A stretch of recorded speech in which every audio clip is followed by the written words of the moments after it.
निकल जाओ इस जंगल से। तुम्हारे जैसे जानवर इस जंगल को बर्बाद कर देंगे। इस जंगल को तुम्हारी कोई जरूरत नहीं है। मुझे जंगल से निकाल तो रहे हो, मगर मेरी बात याद रखना, जल्द ही वो इस जंगल में आएगा और पूरे जंगल को खत्म कर देगा।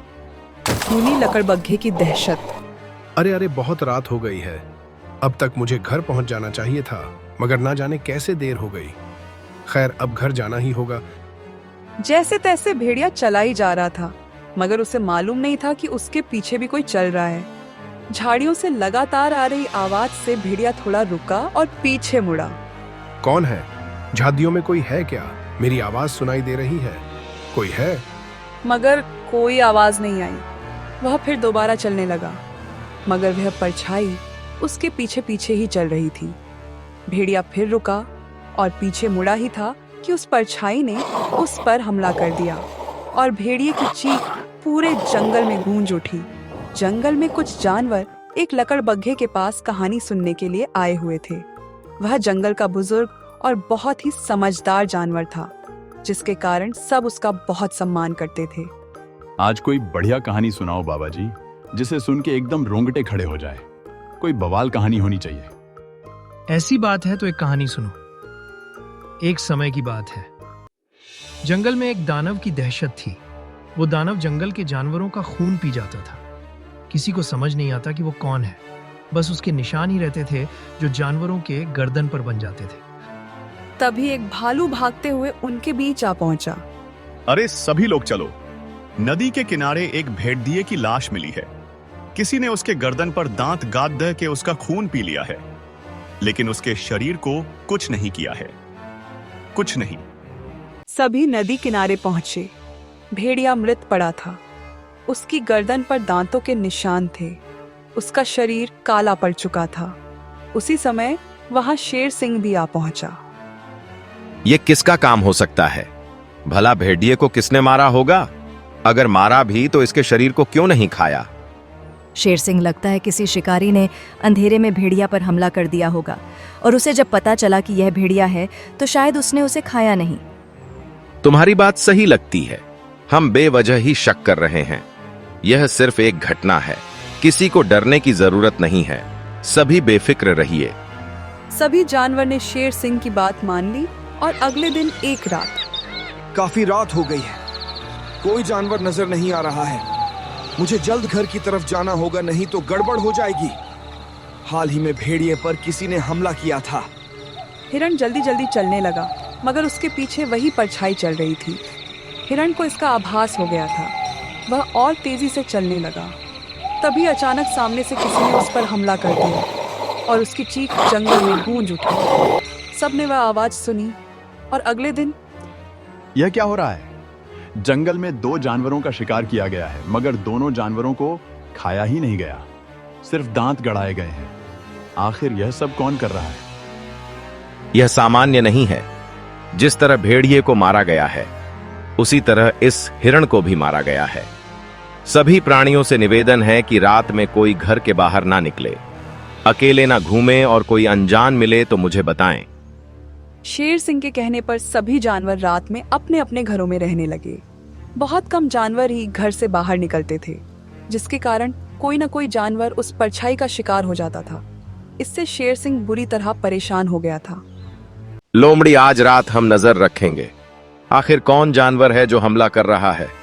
मुझे आज उसे देखना ही है। वो कौन है? आज रात तुम तैयार रहना। दोनों जंगल में एक झाड़ी में दुबके हुए थे। शेर सिंह बहुत डरा हुआ था, वहीं लोमड़ी सतर्क थी।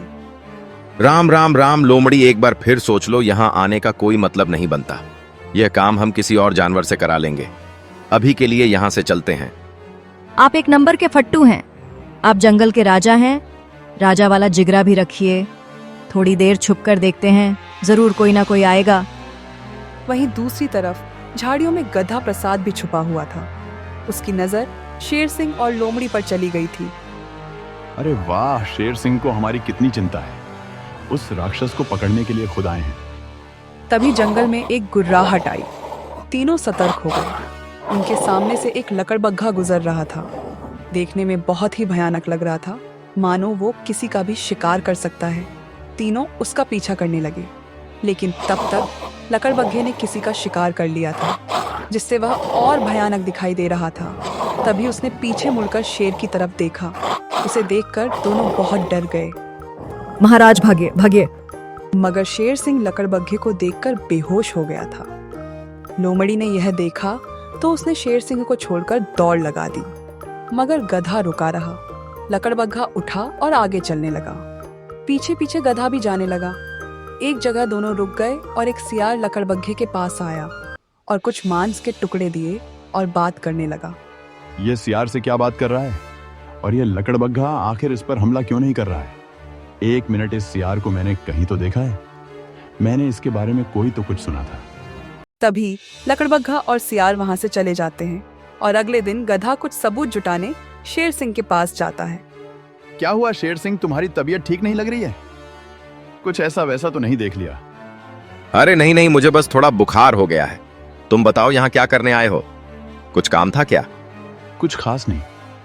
मुझे आपसे एक बात जाननी थी। क्या कभी इस जंगल में सियार रहता था? क्या कभी सियार और लकड़बग्घे की में दोस्ती की कहानी थी? हाँ, इस जंगल में करीब 10 साल पहले 2 दोस्त रहते थे। सियार और आज जो तुम्हें कहानी सुनाता है वो लकड़बग्घा में दोस्ती थी। दोनों जंगल को कहानी सुनाते थे, लेकिन सियार की कहानियां किसी को पसंद नहीं आती थीं। अच्छा, फिर ऐसा क्या हुआ कि आज लकड़बग्घा अकेला रहता है? मुझे अच्छे से याद नहीं है, लेकिन इतना याद है कि उसने जंगल छोड़ दिया और जंगल छोड़ते हुए उसने कहा था कि जंगल में खूनी लकड़बग्घा आएगा जो किसी को नहीं छोड़ेगा। लेकिन मुझे लगता है कि सियार सच कर रहा था। कल मैंने एक लकड़बग्घे को रात में घूमते देखा। बहुत ही खतरनाक दिखाई दे रहा था। मुझे तो उस पर शक है। अच्छा, तो फिर उस लकड़बग्घे को पकड़ना चाहिए ताकि वह किसी पर हमला ना कर सके। लेकिन तुम बाहर मत निकलो, यह काम बहादुरों का है। तुम्हें खतरा हो सकता है। नहीं, बिना सबूत के किसी पर इल्जाम नहीं लगाया जा सकता शेर सिंह। मेरी एक राय है, आप जंगल में ऐलान कर दीजिए कि वो राक्षस लकड़बग्घे जैसा दिखाई देता है। जो भी इस राक्षस को देखे तुरंत सूचना दी जाए ताकि बाकी जान बचाई जा सके। शेर सिंह ने ऐसा ही ऐलान करवा दिया, जिससे सभी जानवर बूढ़े लकड़बग्घे पर ही शक करने लगे, जिसकी वजह से अब उसके पास कोई कहानी सुनने नहीं जाता था। मैंने ऐलान कर दिया है, अब कोई लकड़बग्घे के पास कहानी सुनने नहीं जाता। अब क्या करना चाहिए? आज रात आप उस पर नजर रखिए, वो किस किस पर हमला करता है और क्या क्या खाता है और किससे मिलता है। रात हुई और शेर सिंह लकड़बग्घे पर नजर रख रहा था। उधर गधा भी सियार के ऊपर नजर टिकाए बैठा था। आज तो जान कर रहूंगा कि यह सियार और लकड़बग्घे की क्या चाल है। आखिर दोनों उस रात क्या बात कर रहे थे? राम राम राम राम, होशियारी मारकर बहुत बड़ी गलती कर दी। न जाने यह लकड़बग्घा कब दानव बन जाए और कब हमला कर दे। क्या भरोसा, मुझे चौकन्ना रहना चाहिए। तभी लकड़बग्घे ने कुछ खाना खाया।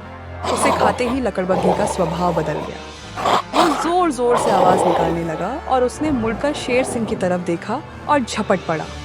डर मारे से शेर सिंह भाग खड़ा हुआ। आगे आगे शेर सिंह और पीछे पीछे लकड़बग्घा। काफी देर से चल रहा हूं। सियार ने कोई ऐसी गलती नहीं की जिससे यह पता चल जाए कि आखिर ये दोनों ये सब क्यों और कैसे करवा रहे हैं। आखिर इनका मकसद क्या है? काफी देर गुजर गए मगर कुछ हुआ ही नहीं। सियार आराम से जंगल के बाहर चला गया। गधे। मैंने देखा कि लकड़बग्घे ने जैसे ही खाना खाया वो आक्रामक हो गया। उसने तुरंत मुझे देख लिया जबकि मैं छुपा हुआ था। फिर वह मुझे मारने के लिए दौड़ा। किसी तरह मैं जान बचाकर निकल आया हूं।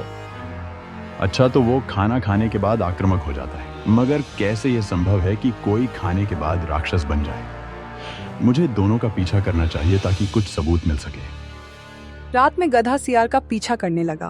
उसने देखा कि सियार गांव के एक इलाके में जा रहा है जहां कुछ कचरा कूड़ा गिरा हुआ है। वहां से उसने नीली थैली उठाई और वापस आ गया। ये आखिर करना क्या चाहता है? थोड़ा और पूछा करता हूँ। सियार चुपके से लकड़बग्घे की गुफा में जाता है और वह नीली थैली में जो रसायन है उसे डाल देता है और आराम से बाहर आ जाता है। आखिर उस रसायन में आखिर है क्या? वो क्या मिला रहा है? कहीं वही रसायन लकड़बग्घे को राक्षस तो नहीं बनाता? तभी लकड़बग्घा गुफा में आता है और अपना खाना खाता है जिसमें वही रसायन मिला हुआ था। फिर उसके बाद उसे उसका हाव भाव बदल जाता है। वो भयानक दिखाई देता है और गुफा से बाहर निकल जाता है। अच्छा, तो इसके पीछे इस सियार का हाथ है। बहुत ही धूर्त सियार है। बेचारे लकड़बग्घे को बदनाम करने की कोशिश कर रहा है। कुछ ना कुछ करना चाहिए ताकि उसका पर्दाफाश किया जा सके। अगले दिन सियार फिर कूड़े के पास जाता है और वही थैली लेकर आता है और लकड़बग्घे के खाने में मिला देता है। कुछ देर बाद लकड़बग्घा आता है और वह खाना खाता है। फिर उसका हाव भाव बदलने लगता है और भागते हुए गुफा से बाहर निकल जाता है। आज इसे दानव साबित करके इसको हमेशा के लिए जंगल से बाहर करवा दूंगा और मुझे जो झूठा बोलकर जंगल से बाहर करवाया था दोबारा इस जंगल में आ जाऊंगा। तभी लकड़बग्घा सियार के पीछे आ जाता है। उसे देखकर सियार की हवा निकल जाती है। अरे यहाँ क्या कर रहा है? जा अपना शिकार कर। यहाँ खड़ा क्यों है? अरे जा, तुझे और काम के लिए बनाया है। यहाँ रुक कर क्या कर रहा है? चल भाग यहाँ से राक्षस लकड़बग्घा। लेकिन लकड़बग्घा सियार पर झपट पड़ता है और सियार डर के मारे भागने लगता है। आगे आगे सियार और पीछे पीछे लकड़बग्घा। वो भागते भागते जानवरों के समूहों के पास जा पहुंचता है। दोस्तों, मेरी जान बचाओ। राक्षस लकड़बग्घा मेरे पीछे पड़ा हुआ है। वो मुझे मारना चाहता है। दोस्तों, मुझे बचाओ। क्या बकवास कर रहे हो? लकड़बग्घा तो बहुत शरीफ जानवर है। वो हमें कहानियां सुनाता रहता है। भला वो तुम पर हमला क्यों करेगा? मेरा यकीन करो भाई, वो दवाई पीने के बाद राक्षस हो जाता है। इसे किसी चीज की समझ नहीं रहती। वो खूनी लकड़बग्घा बन जाता है। दवाई? कैसी दवाई? तुम्हें कैसे पता कि वह दवाई पीकर राक्षस बन जाता है? तुम हमसे क्या छुपा रहे हो? साफ साफ बताओ, वरना हम लकड़बग्घे से तुम्हें नहीं बचाएंगे। सियार डर के मारे सब सच बोल देता है। मैं हर रात उसके खाने में एक नशीला नीला रसायन डालता था, जिसकी वजह से वो कोई भी जानवर कुछ देर के लिए पागल हो जाता है। उसे तुरंत जो भी बोला जाए वो भी करता है। फिर नशे का प्रभाव कम होने पर वो सामान्य हो जाता है और इसे कुछ भी याद नहीं रहता। मगर तुमने यह सब क्यों किया? आखिर यह सब करने की वजह क्या थी? तुम तो एक समय में लकड़बग्घे के खास दोस्त थे, तो तुमने यह सब क्यों किया? जब मैं उसके साथ रहता था तब प्राणी उसकी कहानी ज्यादा पसंद करते थे और मेरी कहानी कोई सुनना नहीं चाहता था। धीरे धीरे मेरे मन में उसके लिए ईर्ष्या बढ़ने लगी और मैंने उसे इस जंगल का सबसे अप्रिय जानवर बनाने के लिए एक योजना बनाई। और फिर मुझे नीले रसायन के बारे में पता चला और जानबूझकर जंगल छोड़ दिया ताकि कोई मुझ पर शक ना कर सके। दुष्ट, मेरी कहानी तुमसे ज्यादा अच्छी थी। इसका मतलब यह तो नहीं कि तुम मुझे पागल बना दो। जंगल के प्राणियों को बेवजह मरवा दो, पूरे जंगल में अशांति फैला दो। आज मैं तुम्हें जीवित नहीं छोड़ूंगा। तुम मुझसे साफ साफ बात कैसे कर रहे हो? क्या तुम्हें दवाई का असर नहीं हुआ? लेकिन कैसे? क्योंकि मैंने दवाई बदल दी थी। मुझे तुम्हारे बारे में सब पता था, इसलिए मैंने जानबूझकर दवाई बदल दी। तुमने साधारण नीला रंग खाने में मिलाया ताकि तुम्हें हमारे नाटक का पता ना चले। नाटक? इसका मतलब यह सब नाटक था। मगर नाटक की क्या जरूरत थी? ताकि तुम अपना गुनाह अपने जुबान से बताओ और सबको पता चले कि इन सब के पीछे तुम्हारा हाथ है। यह लकड़बग्घा निर्दोष है। आज मैं इसे जीवित नहीं छोड़ूंगा। इसने बहुत गंदा काम किया है। इसकी कोई सजा नहीं है। रुक जाओ लकड़बग्घे। माना कि इसने गलती की है, मगर तुम इसे मारकर और भी बहुत बड़ी गलती कर दोगे।